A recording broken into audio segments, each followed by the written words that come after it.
I was asked to speak about Genesis and creation. And I guess that's because I wrote a commentary on it a number of years ago. I understand that we're in LEP, Anglican Methodist, so this is a sort of an official kind of Methodist commentary. It's part of the Epworth series on Genesis. I was commissioned to write it, and it came out about 10 years ago. But I've been fascinated by Genesis for much longer than that, because it's a book that speaks, I think, to us at many different levels about many different concerns. At the moment, of course, one of the things that's really important when we're thinking about Genesis is the whole environmental question. It's part of our reflection and our response to the environmental crisis that we feel we have a sense of at the moment in our world. And of course, when Pope Francis produced his encyclical, Laudato Si', on creation and the environment recently, it's no accident that it was some key passages in Genesis that were part of his biblical background. But there are other aspects of Genesis that I think are fascinating to explore. One of them is linked into the fact that I'm a woman. The whole question about the relationship between the sexes is a key issue, I think, that Genesis has some resources for and offers some questions to. But then there's something else. I, these days, work at the World Council of Churches in Geneva. I've been there for the last 4 years now, and my brief in the World Council of Churches is interreligious dialogue. So my job, working for this Christian organisation, is to engage with Jews and Muslims, particularly with Jews and Muslims, other faiths too, but particularly with Jews and Muslims. And that comes out of part of my own life experience. I know that I know some of you in this room, and those I do know will know that my husband Alan and myself spent about 10 years living in the Middle East. And when we were in the Middle East, of course, I was in those days a biblical scholar, but you couldn't do your study of the Bible without taking account of the fact of the other religions that were part of the living situation that we were in. You couldn't read the Bible without asking questions about Christian relationship to Judaism, or being aware that, as it were, the scriptural text of Islam, the Quran, uses a lot of the same figures, as does, in fact, the book of Genesis. So part of my Middle East background, it was partly that led me down to be interested in the whole question of interreligious dialogue. But there was one particular episode, one particular encounter that I had that I think really made me want to think very seriously about Genesis, and certainly influenced the writing of the commentary, although it was some years afterwards that I wrote it. And that was back in 1976. And I was working in Jerusalem at the time at St. George's Cathedral, or rather I was working at St. George's College, but it was all part of the cathedral. And it's in East Jerusalem. And it's the Anglican Cathedral in Jerusalem. And among the people associated with the cathedral were a number of Anglicans of Palestinian origin, background, nationality, including somebody who was a good friend of mine called Najwa Farah. Najwa was the wife of the Palestinian Arabic-speaking priest for the Anglican Church in Ramallah, just north of Jerusalem. And she'd come down to Jerusalem, and she had gone to have lunch at a Christian hostel in another part of the city. And when I met her, she was hyperventilating. And the reason that she was hyperventilating was because she was so amazed at what somebody had just said to her. This woman that she'd met over this lunch, who came from the West, well, actually came from the United States. We can say that here because we can say it's the Americans. This woman who came from the States asked Najwa who she was, and Najwa said, "I'm a Christian, I'm an Anglican, I'm a Palestinian, I live in Ramallah, my husband is the pastor there."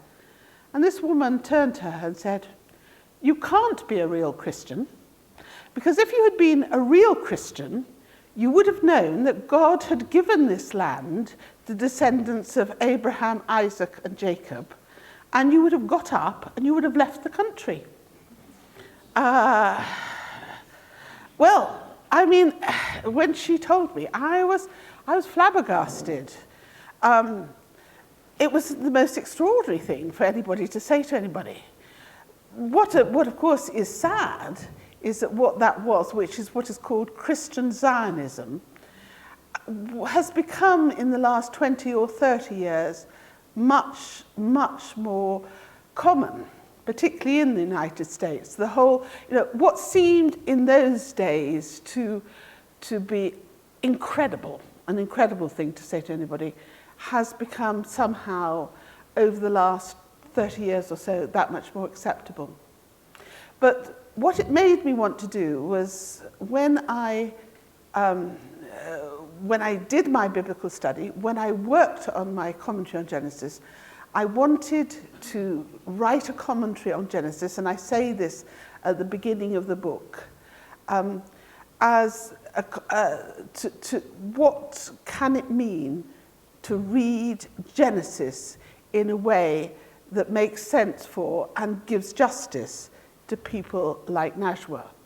Because it was clearly, it was this American woman's understanding of Genesis and the promises to Abraham in Genesis that actually had led her to make this extraordinary comment to my friend Najwa. So how can we read Genesis in a way that gives justice to Najwa? And that's the question, if you like, that I have always carried in my mind as I've been working on Genesis. Now, I've just got to grab over here. I think I put it over here. Right. I think there are two key themes in Genesis, and they're both important for biblical spirituality.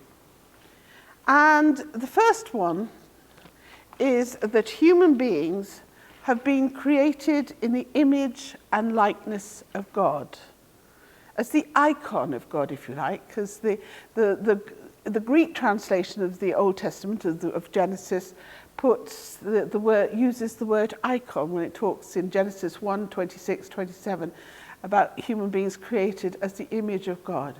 That we've been created as the image and the likeness of God.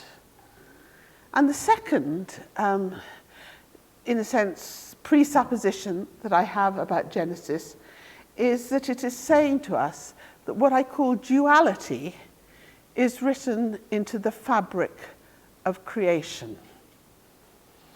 And trying to hold together these two things is what Genesis is all about. And for me, it also, the wrestling with this question takes us close to the heart of biblical spirituality. So the question that the writer of Genesis is posing throughout the book is, how can or should the one and the two relate to each other so that neither dominates or disappears? Both unity and duality are necessary. Okay? So we're going to be looking at the sense of oneness and two-ness in Genesis. Two-ness is a concept that, as I've explored Genesis, and how each side of the two relate to each other, is a key theme for me in my reading of this book. And some people might find this next statement that I make, which I've got in writing in something I've written about Genesis, quite tough, but I think I'd still want to hold to it. When one reads Genesis as the narrative it is, one sees that God is on a voyage of discovery throughout the story. God is on a voyage of discovery throughout the story. God is learning how to be God. In particular, God is learning how to relate to God's human creation. The different sections of the book present notably different modes of interaction between God and human beings. Now, some of you may find that quite a challenging statement, that God is on a voyage of discovery and is learning how to be God in the course of this book, but I think I'd want to stand by it. Now, I said that Genesis is about holding together unity and duality. One of the very interesting things in Hebrew, one of the great statements that a Jewish person would say several times a day, is the Shema Israel. Shema Israel, Adonai Eloheinu, Adonai Echad. Hear, O Israel, the Lord our God, the Lord is one. And this concept of the oneness of the divine is absolutely fundamental to Judaism. It's absolutely fundamental. The sense of the unity of God and the unity of the divine is underpins the whole theology and life practice of Jewish people. And yet, as it were, one of the things that Jews have also noticed is that Genesis in Hebrew begins with the letter B, Ba. The first word of Genesis in Hebrew is Bereshith. Bereshith bara Elohim ether shamayim wa ether aretz. In the beginning, God created the heaven and the earth. Well, the writers and the thinkers ask themselves, why does Genesis begin with the letter Ba?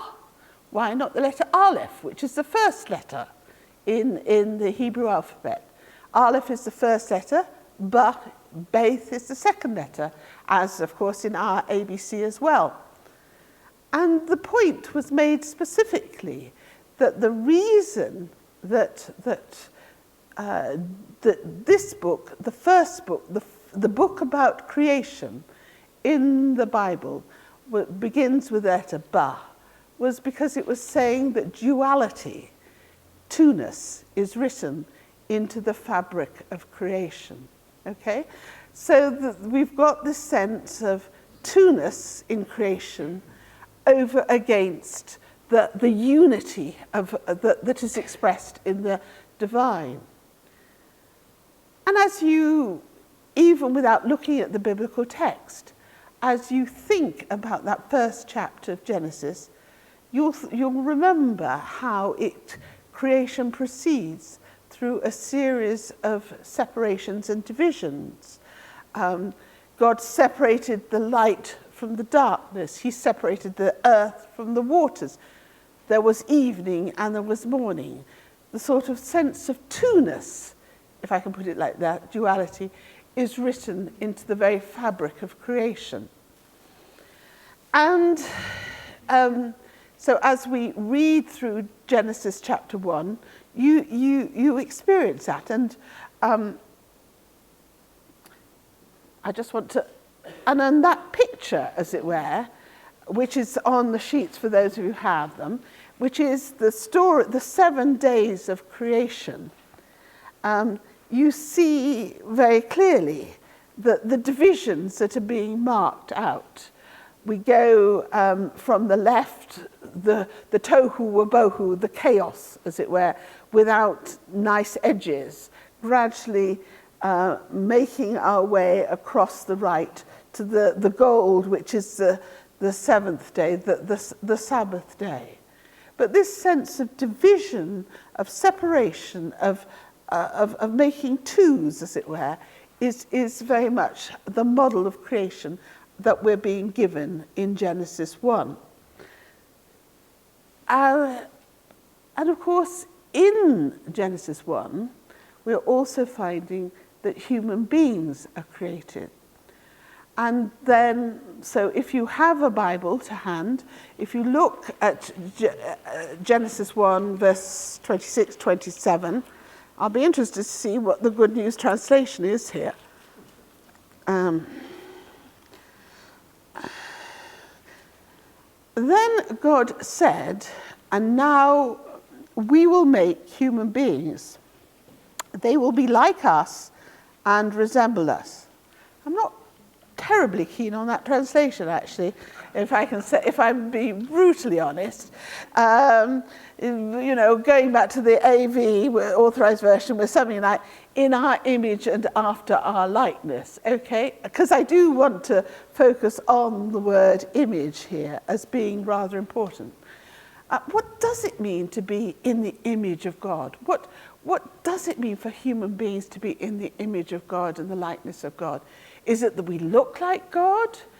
Is it that we're God's representatives, as it were, in relation to creation? Many people would say that. They pick up sort of the way that in ancient empires, an emperor would put statues of himself, as it were, at the far corners of his empire, as a reminder, those images of him, that as it were, that the emperor was in a sense in control. So for many people, there is a close relationship made between the idea of human beings as being in the image of God and our role that is also there in Genesis 1 as being stewards and responsible for creation.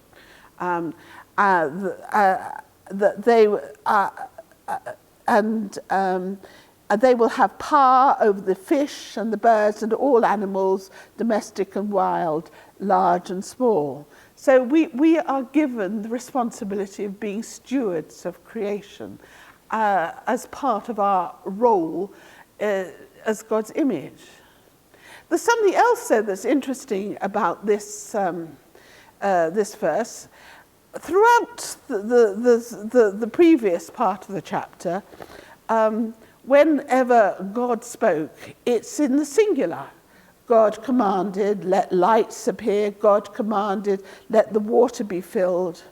But once we get to verse 26, and now we will make human beings, God said. God goes into the plural at this point. Why God goes into the plural at this point, I'm not quite sure. It may be because it's saying this is such an important fundamental step that kind of God has to consult with God's heavenly court. In the patristic period, Christians like St. Augustine saw this as a reference to the Trinity, as it were, God consulting in the Trinity. I'm not sure that I'd want to say that explicitly, but certainly there is a sense of God consulting over this momentous step that is in creating human beings in his image.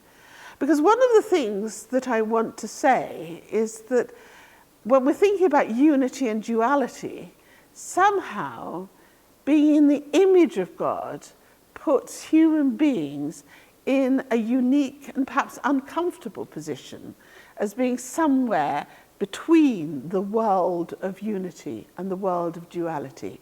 That we are, in a sense, sort of straddling those two different sort of areas of being. And that is both a privilege, but it can also be a problem for us. Now, to go back to the, one of the number poems, I love Jewish exegesis of what I call the Old Testament and a Jew would call the Hebrew Bible.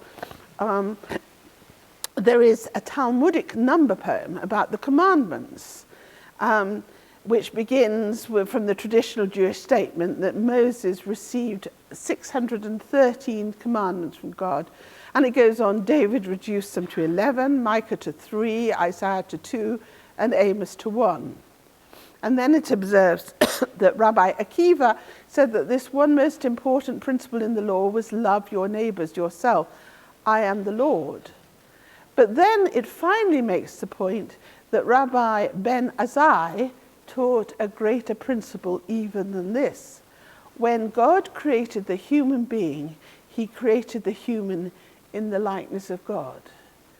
And what that is, that I think is saying to me, is that our creation as in the image and likeness of God is being seen as the fundamental principle upon which all law and ethics has to be based.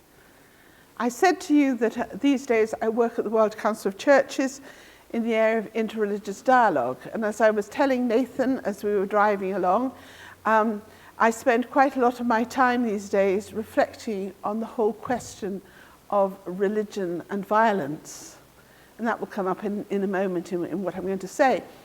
But one of the things that linked into that is the whole question of human rights, including the right to freedom of belief and thought, as it were.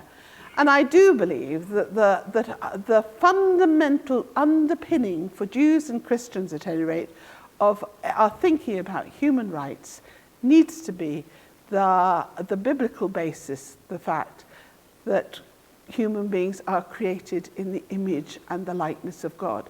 That underpins for me all the thinking that we have to do about human rights after that. Of course, we've got a lot of thinking to do, but it's a very important starting point. Now, one of the things I've already said to you is the way that Genesis moves our thinking about God. It's divided, the book is divided into 5 sections. And these 5 sections are separated by a particular formula, a particular word, toledoth in Hebrew. The trouble is that toledoth can be translated variously at different points. It sometimes is translated as history, genealogy, descendants, list of descendants, story. And on the screen there is the times that the word toledoth appears. It's interesting. The Good News Bible has managed in 2 verse 4 to almost completely sort of hide the fact that toledoth appears, but it does. You can see it though in 5 verse 1. This is the list of the descendants of Adam. That is the word toledoth is there. Or you could see it in 10 verse 1. Let's have a look at 10 verse 1. It's sort of, you can sort of see it in these are the descendants of Noah's sons. Sometimes it introduced lists, sometimes it introduced stories. But the point that I'm wanting to make is that it actually is used as a formula to separate out the story of Genesis into 5 sections. There's the story of the creation of the world, and of Adam, Eve, and their descendants. That takes us Genesis 1 through Genesis 5. There's the story of the flood and its aftermath. That takes us Genesis 6 up till Genesis 11. There's the story of Abraham, there's the story of Jacob, and there's the story of Jacob's sons that focuses on Joseph, but other sons get a mention in too. And the premise that I'm working on is that as we move through these different sections, how, as it were, God relates to us and God relates to creation shifts in the course of things. Well, we've briefly referred to that rather lovely picture from what's a Bible that's a modern manuscript Bible that's produced by St. John's Abbey in Minnesota, that's used to illustrate the beginning of the story of creation there. But very much giving us a sense of the picture of the divisions that there are. Of course, there is another story of creation, which comes, broadly speaking, in Genesis 2. And that's a very different feel to Genesis 1, and one of the long-standing, going back a long way, question marks over Genesis is what is the relationship between Genesis 1 and 2? Why do we have these two creation stories? In the first one, human beings are seen as being in the image of God. In the second one, we are very much seen as being dust of the earth, as it were. It's a much more down-to-earth picture. It's a picture in which there is an intrinsic relationship between humanity and the earth, which is conveyed by a pun that is really fundamental to Genesis 2 and 3, that Adam, which actually literally means just a human being, although it eventually gets used as a proper name, but initially it means the human being. Adam comes from the Adamah. The Adamah is one of the words in Hebrew for earth. And that pun, that is fundamental. It's saying there is this close link between human beings and the earth. There is nothing sort of, if you like, sort of miraculously in us other than the spirit, the breath of God that is breathed into Adam after he has been shaped out of the earth. There's nothing intrinsic to humanity that isn't God-given, that somehow we are, as we say, in the Ash Wednesday liturgy, dust you are, and to dust you shall return. But by God's grace, God breathes his spirit into us as he breathed his breath into Adam. And this picture, which is actually, it's called Earth. It's one of a series of the elements of creation that are on display in St. Albans Abbey. It's very much, in my mind, giving us a sense of human beings as linked into the earth. But you still get this sense of two-ness, don't you? Because you get the Adam and the Adamah. But then there's the question that is offered at the beginning of, in the middle of Genesis 2. It is not that all the animals have partners for themselves, as it were, or at least that is implied. It is, but for the man, it is not good that for the man to live alone. He is alone, and I will make a suitable companion from him. And so, as it were, eventually, the woman is made. And it's at this point that the word for man becomes ish, and the word for woman is isha, as it were. And again, another verbal pun. Here, at last, verse 23, is one of my own kind. Bone taken from my bone and flesh from my flesh. Woman is her name because she was taken out of man. Isha is her name because she was taken out of Ish. So we still have this sense of two-ness around. We've had it in Adam, Adamah. We now have it in Ish, Isha. And the story of Genesis is going to explore how human beings relate in their two-ness to each other. To begin with, it all looks as though it's going to be wonderful. But then things go wrong in Genesis 3. And one of the results of the going wrongness is that the relationship between Adam and Adamah falls apart, as it were. No longer, as it were, is it easy to cultivate the earth. And similarly, the relationship between Ish and Isha falls apart too. We're told that the women will be dominated by men in a way that is perhaps not implicit, at least in in Genesis 2. We're told you will have desire for your husband, and you will be subject to him. And somehow pain and disunity and disharmony in creation and between human beings come as a result of the falling apart of things. This picture that it comes from a Jewish artist, actually. It's a picture of the tree of life, and what he's trying to convey is the way that man and woman together, as it were, working together, are making the tree of life, as it were. It's fascinating. A lot more we could say if we had the time about the tree of life. One of the things, of course, interesting to reflect on, and I did reflect on it after I'd written my commentary on Genesis, is the way in which in the Gospel of John, I think one of the ways we can understand the Gospel of John is to say that it's a kind of new Genesis. And one of the themes of the Gospel of John is putting right the relationship between men and women that went wrong, as it were, in Genesis 3. But of course, once things start going wrong, they continue to go wrong.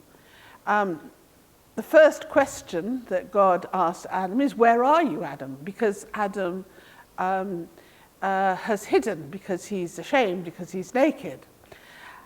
That's followed in Genesis 4 by another question. And it's interesting, that next question, the question to Cain, "Where is Abel, your brother?" After Cain has killed Abel. And so, as it were, the alienation from God that is being marked by the question, "Where are you, Adam?" is now, the next stage is the alienation between human beings. "Where is Abel, your brother?" said to Cain.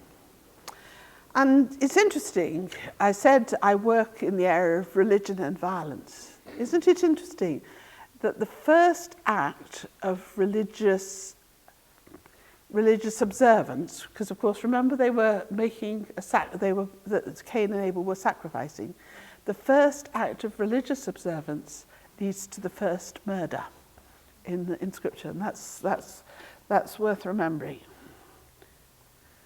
Now, things get bad. Things go from bad to worse. And so we eventually find ourselves by chapter 5 and following in the story of the flood. And this is a story, of course, in which Noah plays a key role. One of the things that people have noticed about the story of Noah is that how silent he is. He doesn't speak throughout most of his whole story at all. In fact, the very first time the Bible talks about Noah speaking, it's to curse his son Ham and Canaan after he's been found, as it were, in an inappropriate state. After having had rather a lot of wine. But up to that point, Noah hasn't spoken at all. He's described as righteous in his generation, but it's Jewish scholars in particular that note the way in which, if you like, what Noah is and does is not enough. The fact that he is not willing to sort of plead. He just, for the rest of humanity, he just goes along with what God tells him to do, and he saves himself and he saves his family, and he doesn't bother about the rest of humanity. And there's quite a lot of critical Jewish scholarship that challenges the fact that Noah did this. Jonathan Sacks, who many of you will know about, the former chief rabbi here, who writes brilliantly on many biblical themes, has commented that as it were, that those who would only save themselves are not, as it were, those who can stand for as the sort of saints of Judaism. But there is something else in the story of the flood that is fascinating. And that is the way that actually, perhaps in the flood and through the flood, God begins to shift. And how God begins to shift how he deals with humanity. A friend of mine, Trevor Dennis, who's an Old Testament scholar who lives up, I think, in Chester, has said he finds the biblical story of the flood one of the most difficult to preach on. It's interesting, isn't it? Because, it's one of those that's so popular with children's church, junior church, Sunday school. We love the flood. It's great stuff. You can make rainbows and things like that.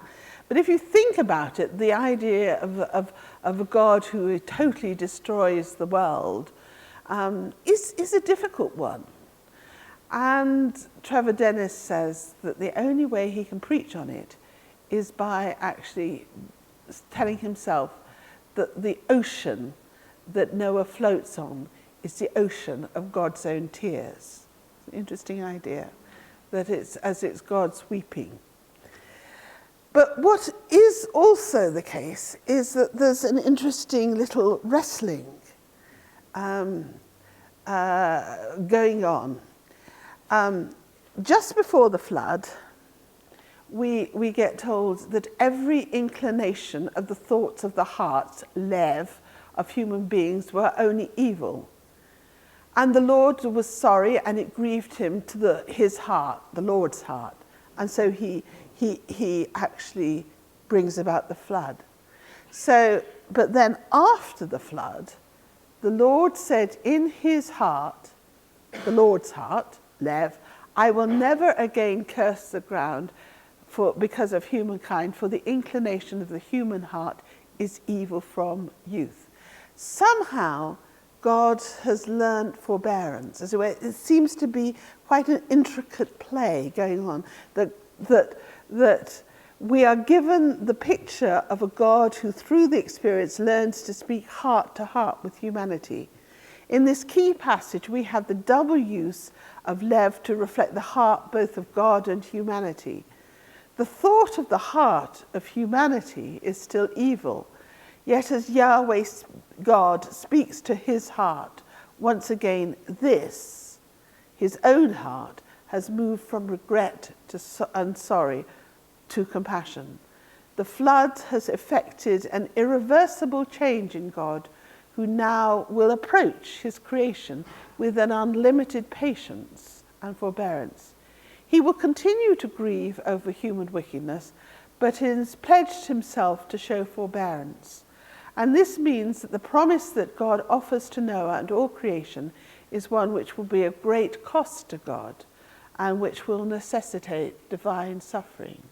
So after the flood, we've no longer got a God who's kind of up there, sort of just sitting in judgment, but we've got a God whose own heart is, as it were, feeling with and for humanity, and has therefore chosen to show forbearance. And from a Christian point of view, I would say there is a sort of path you can take from here to incarnation and the cross, but that's very much a Christian reading of the story. Now we move on, we better move on, because otherwise we'll be here till 9:15, to the end of this section, where we encounter the Tower of Babel. And this again is about a story about human beings relating to God. but human beings getting it very wrong this time. They think that they want to build their tower up to heaven. They want to be secure. They want to be absolutely sort of feel safe. And it's interesting, in the story of the Tower of Babel, there is again the use of the same kind of language that was used in Genesis 1 when God said, let us make human beings. Now the human beings are saying, let us build a tower up to heaven. And then God actually turns that back on them and says, let's go down and see what they're up to. But I find this picture fascinating. It comes from a Japanese Christian artist. And you see the link that is being made there between the Tower of Babel and militarism.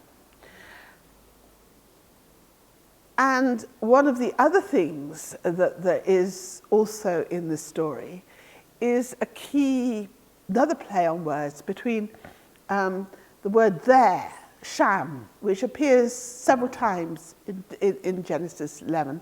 There, we want to be here, there, stop, on the spot. And also that's contrasted with and also plays along with the word Shem, which means name. The builders of Babel built their tower because they wanted to make a name for themselves. So they wanted to build it there. Wonderful comment on all this by Eugene Peterson in his great book, Christ Plays in 10,000 Places. And this is what he is reflecting on the builders of Babel. We like to exclude all those who don't suit our preferences. We become a sect. Sects are composed of men and women who reinforce their basic selfism by banding together with others who are pursuing similar bands of selfism, liking the same foods, believing in the same idols, playing the same games, despising the same outsiders. Early on, selfism developed into sectarianism in order to build a tower to heaven without having to bother with the God of heaven. A sect is accomplished by community reduction, where the getting rid of what does not please us, getting rid of what offends us, whether of ideas or people. We construct religious clubs instead of entering resurrection communities. But with the call of Abraham, the long, slow, complex, and still continuing movement to pull all these selves into a people of God community began. The birthing of Jesus' community on the day of Pentecost was an implicit but emphatic repudiation and then reversal of Babel sectarianism. Strong stuff. But it is a challenge for churches, and I think in both the Methodist and the Anglican tradition, it is really important for us to have this sense of being a church rather than being a sect, and as it were, affirming difference. And of course, this is what Genesis, about its ones and its twos, is also wrestling with. I think that's really important. And as Peterson picks up, as it were, the Babel story leads us into the story of Abraham. The builders of Babel said, let us make a name for ourselves. Genesis 11. Abraham, descendant of Shem, whose name means name, is then told in Genesis 2, see, go from your country and your father's house and go to the land and I will give you a name, as it were. So the name that the builders of Babel want to seize for themselves is actually offered freely by God to Abraham in Genesis 12. But it's not there because Abraham is on a journey, as it were. So instead of being fixed in one place, Abraham starts off on a journey. And of course, so much of the rest of the Bible is focused and is about journeys. One of the most interesting parts of the story of Abraham is in chapter 18, where we are introduced to three mysterious figures, and it's fascinating. If you look at chapter 18, not quite sure what our good news is going to do with it, but with a bit of luck, the good news might actually make clear that in fact there is in Genesis 18 a rather strange going on between singular and plural. Is it one figure that appears to Abraham, or is it several? We're not quite sure. The text moves between the two of them. And because of this kind of mysterious unity and plurality, that's one of the reasons that this story has been used in Christian tradition to think and reflect on the nature of God as Trinity. And this very famous icon, or representation of a famous icon by Andrei Rublev, is called the icon of the hospitality of Abraham. It's wonderful. I mean, we could have a whole session on this, but just notice, for example, the way, if you look carefully, between the angel on the right and the angel on the left, you get the shape of a chalice, as it were, formed by the space in between them. You see that? As well as the chalice actually on the table, you get the shape of a chalice. It's saying that somehow the chalice and the suffering and the cup of suffering, as it were, is written into the heart of the divinity. And for our purposes tonight, one of the important things about this icon is the way that there is a space left on the table at the front of it. You or me are being invited to join in the life of the Trinity, as it were. And this is the moment, as it were, where the birth of Isaac is offered to the promise of the birth of Isaac is shared with Abraham and Sarah, but it's also rich in other themes and sharing in the idea of the hospitality of God that invites us to share in divine hospitality. But then one of the interesting things that comes just after that, and we'll stick with that one for a moment, is for me one of the high points of the story of Abraham. After the angels have made their promise, they go on, they go away down to Sodom and Gomorrah, and God, the Lord, sort of asks himself, what shall I tell Abraham what I'm going to do to Sodom and Gomorrah? I have chosen him in order that he may command his sons and his descendants to obey me and to do what is right and just. If they do, I will do everything for him that I've promised. So he decides to share with Abraham the fact that he is going to destroy Sodom and Gomorrah. But Abraham isn't a pushover on this one. He says, are you really going to destroy the innocent with the guilty? If there are 50 innocent people in the city, well, we just destroy the whole city. And then we get this wonderful scene of Middle Eastern bargaining, 45, 40, 35, we get down to about 10, as it were. And Abraham knocks God down. What's also interesting to me is that he sort of throws God's words back to him. God has talked about the need for Abraham and his descendants to do what is right and just. The judge of all the earth has, that now Abraham says in 18 verse 25, the judge of all the earth has to act justly. So interesting that we have this ding-dong, if you like, going on between Abraham and God.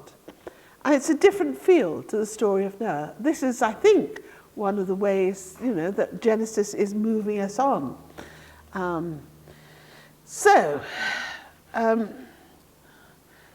But that's not the only really important story in the Abraham cycle. The cycle concludes, and it does seem to conclude deliberately, with the sacrifice or the near sacrifice of Isaac, the apparent call for the sacrifice of the beloved son. Interesting, in those of us who were in church today and had the readings for, the first Sunday after Epiphany, would have been hearing how Jesus at his baptism is called the beloved son, and that image that comes from the story of Abraham, as I think, that's what is behind, as it were, the language of beloved son in the baptism passage in Luke's Gospel. But it's an extraordinarily powerful story. It's one that I personally find very difficult. Got myself in trouble once by writing a review of a book, again by a Jewish scholar, that was critical of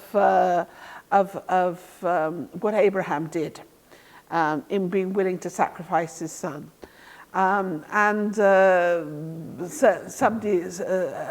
a British Old Testament scholar, has never quite forgiven me for this, and he quotes me as this dreadful feminist woman who has these sort of views on things ever since. I won't tell you who he is, but any case. But one of the things that we have to say at the end of the day, of course, God doesn't, at the final analysis, require the sacrifice, and that's the redeeming feature of the story. But one of the things that comes out very powerfully in the story is the way of Abraham and Isaac doing things together. And interestingly, the word together in Hebrew is a word that is closely associated with the word one. So this theme of the one and the two going together is very powerful. They went together with one heart towards Mount Moriah. But the other thing that I want to share with you is, and this relates to my interest in the Middle East and to my interest in interreligious relations, is that as well as the story of the sacrifice of Isaac in Genesis, there's a sort of story of the sacrifice of Ishmael, the other son. Now, we haven't had time to sort of talk all. There's a really interesting bit about the birth of Ishmael that we could go on to, but we won't. But one of the things that it relates, that it ends up doing, is giving us the feel of a relationship between these two brothers. They both get treated in a very similar way. Part of and it's interesting that in Islam, and this picture is a Muslim picture that I'm now showing, it's no longer the sacrifice of Isaac that is told in the Quran. In Muslim tradition, at least, it's the sacrifice of Ishmael. Now, whether, I'm not wanting to say that it was Ishmael who went up to the sacrifice on Mount Moriah, but the way that Ishmael in Genesis 21 is sent out with his mother Hagar into the wilderness, apparently to die, has got a sense of sacrificial identity about it. And what is fascinating is that this link between the two brothers, remember our theme of two-ness, is picked up, which I think is generally there in Genesis 21, 22, is picked up by a number of poets and scholars. This Israeli poet writing, as it were, in the persona of Isaac, picks up, Ishmael, my brother, how long shall we fight each other? My brother from times bygone, my brother Hagar's son, my brother the wandering one. One angel was sent to us both, one angel watched over our growth. There in the wilderness, death threatening through thirst, I a sacrifice on the altar, Sarah's first. Ishmael, my brother, hear my plea. It was the angel who tied thee to me. Time is running out, put hatred to sleep. Shoulder to shoulder, let's water our sheep. That is a poem that I find sort of gives me a frisson, and of course I cannot read it or speak it without remembering the situation in the Middle East today. But the sort of the destiny of the sons of Isaac and the sons of Ishmael to their choice. Are they going to fight each other, or are they going to live alongside each other's brothers? Because that is the great theme of Genesis. The two-ness is expressed partly at the beginning, particularly in male and female. But then, from the story of Cain and Abel onwards, it is expressed through the relationship of brothers. Here, Isaac and Ishmael, and even more so, it's going to be expressed in the next section of Genesis, where we encounter Jacob and Esau. Because in this section, as it were, the theme of two-ness, of the relationship between brothers, it is really the theme that is the key theme for chapters 26 to 36 of the book of Genesis. Now, this is a wonderful icon. It's called the Icon of Christ, Our Reconciliation. And it was painted in the Middle East around the turn of the millennium. And what it is doing is trying to present in picture form the theme of reconciliation. The words Christ is our reconciliation are in the middle of the text in Latin and Greek and in Hebrew. And down at the bottom you've got the Lord's Prayer in Syriac. But the main picture towards the top of the icon is the story of the reconciliation of Jacob and Esau that we encounter in Genesis 33. You see the two figures there. You see them putting underfoot the sword that had been referred to in some of the poems earlier in the cycle. But you also see in the background, at least I think you can just about see, you can see, yes, you can probably see better up there than I can see, a ladder. That ladder is a bit odd, really. Where in Genesis 33 is there a ladder? For the sake of time, I'll say, well, there isn't a ladder in Genesis 33. But where is there a ladder in the story of Jacob? Do you remember earlier on, a few chapters earlier on, when Jacob was, Jacob has tricked, he's the great trickster. He's the one who's tricked his brother out of his brother's birthright. And his brother's so angry with him that he threatens to kill him. So Jacob runs away and he goes to sleep as sun is setting at the place of Bethel, the house of God. And in his dream, he sees a ladder going up between earth and heaven. Right? Remember that? That's Genesis 28. And then he goes away to his uncle Laban, and he labours for Laban for 20 years or so. And of course the theme of two-ness comes in there too, because you get Rachel and Leah coming in, and so the two sisters as well. But then after 20 years, he comes back. And he's obviously worried about going to meet his brother Esau. And the night before he's going to meet Esau, he comes to this brook, the brook of Jabbok. And do you remember, he fights through the night with this angelic figure. And it's an extraordinary story. He's wounded in the fight. And he calls the name of the place where they've had this fight Peniel, which means the face of God. One of the things that's fascinating about this representation of the story which is by Rembrandt, is the way that the angelic figure is forcing Jacob's head round to look at him. Because Jacob has always been a behind kind of person. His very name means heel. Yaakov in Hebrew, a heel. You know, behind things. And he was and it had the kind of connotation then that it has now. He was a bit of a trickster, to be a heel.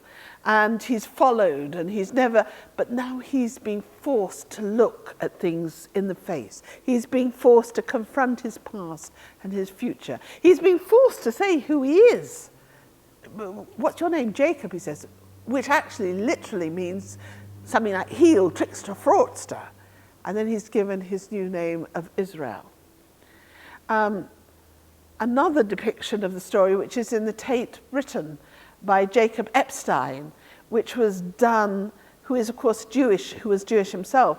This was done about 1940 when the Jewish people were suffering the Holocaust in the middle of Europe. You see the angel there, the angelic figure, so much bigger than Jacob. It's actually almost erotic, this picture. It's quite difficult actually to look at. But you see the way the figure is both holding Jacob and so tightly and supporting him, and yet almost squeezing the breath out of him. Right, we go back to this. But then very often sort of readings of the Jacob story sort of come to stop there. That he's met God face to face, and my life has been preserved at Peniel. But we need to read on into chapter 33 to the scene that's depicted in this icon. Because in chapter 33, we then have Jacob meeting Esau. Now, I'm afraid to say that I don't think the Good News is going to do us a good job on this one. We can always be pleasantly surprised. But let me give you the literal translation. Oh no! I apologise for the Good News. It's actually got it brilliantly here. 33 verse 10. By the way, the sun has risen. The sun rises as Jacob leaves Peniel, 32:31. It's the first time we've heard of the sun rising since it set at Bethel all those years before. And then we have the meeting of Jacob and Esau. To see your face is like seeing the face of God, now that you have been so friendly to me. So we have got this language of face that was there in Genesis 32, picked up deliberately in relationship to the meeting and the reconciliation of Jacob and his brother.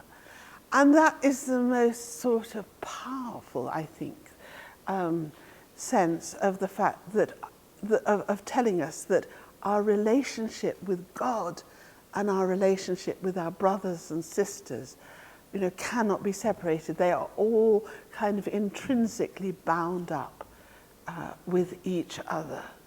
And so this is the culmination. That's why the ladder's there in the story, by the way. It's because it's only when brothers are reconciled to each other in that way that the ladder really can span between earth and heaven. Wonderful reflection by Elia Shakur, who's a Palestinian Christian archbishop, which always speaks to me of this story. The true icon of God is your neighbour, the human being who has been created in the image and with the likeness of God. How beautiful it is when our eyes are transfigured and we see that our neighbour is the icon of God, and that you and I, we are all the icons of God. How serious it is when we hate the image of God, whoever that may be, whether a Jew or a Palestinian. How serious it is when we cannot go and say, I am sorry about the icon of God who is hurt by my behaviour. We all need to be transfigured so that we can recognise the glory of God in one another. And if I was wanting to find, as it were, a passage that for me said, this is what it means to be both in the image of God and needing to work in the world of duality in which our relationship with the other is important. This is one of those glorious passages that I would go to. Of course, the story of Jacob, particularly wrestling at the Fords of Peniel, is a great sort of Methodist tradition. It's given birth to the great Charles Wesley hymn, Come Thou Traveller Unknown. And in a book by the Methodist writer Neville Ward, he concludes the book by referring to this the story of Jacob wrestling with the angel, and thinks about it in terms of our understanding of faith. Sometimes faith confidently and easily interprets experiences of God, sometimes only slowly and after much argument with itself and life. And sometimes it simply has to hold on, like the troubled wrestler by the dark river, trusting that when the light breaks, it will appear that the imagined enemy was love all the time. That was a prayer I wrote some years ago that sort of picked up these themes, but I think I'll move on and do not let us go till the day breaks and you have given us your blessing. Because in 3 minutes, I want to sort of think about the story of Joseph. Of course, this story is dominated by the relationship between brothers. But what's interesting is that the way that God seems to disappear from direct action in the story. If you look at the story of Joseph, you won't find, as it were, encounters with angels as you did with Abraham or with Jacob. You won't. But you do get sort of a reflection in which, as it were, Joseph reflects to his brothers the meaning of their action and what it has, and God's underpinning of it. You meant it for evil, but God meant it for good, so that we are all here alive to this day. The brothers' action in selling Joseph into slavery in Egypt was obviously terrible, but God had brought good out of it and has saved Joseph's family from the famine. It's interesting that just as Genesis begins with the repeated use of the word good, and it was evening, and God saw that it was good, and God saw that it was good. I think it's not an accident that towards these verses that come near the end of Genesis also have the word good, tov, in it. You meant it for evil, but God meant it for good. God's ultimate purposes are now being accomplished, not by God going pow, not even by God appearing, but by human beings in their interaction and their relationship with each other. And this is what one scholar has described it as, and this is what, in a sense, a summary of what I've been trying to say, that throughout the Adam and Noah narratives, God is the main character, as well as the director, property man, and stage and lighting manager. He creates the man, the woman, and their environment. And he instructs Noah in the building of the ark. He does not, however, determine human behaviour, yet when they displease him, with the exception of Noah, they always do, he intervenes directly and personally to punish the guilty. The source of tension in every episode is God's fragile relationship with the human actors, whose errors bring about swift and dramatic divine reactions. There's nothing subtle about this God. He's visibly and firmly in control. Depicted in highly anthropomorphic terms, he walks in the garden, he shuts Noah in the ark, and he comes down to scatter the builders of Babel. But then, at the end of the book of Genesis, in stages, the divine director retreats from the scene, permitting the actors to shape their own world. Finally, equilibrium is achieved as Joseph and his brothers, acting on their own initiative, unwittingly and ironically become the agents of providence.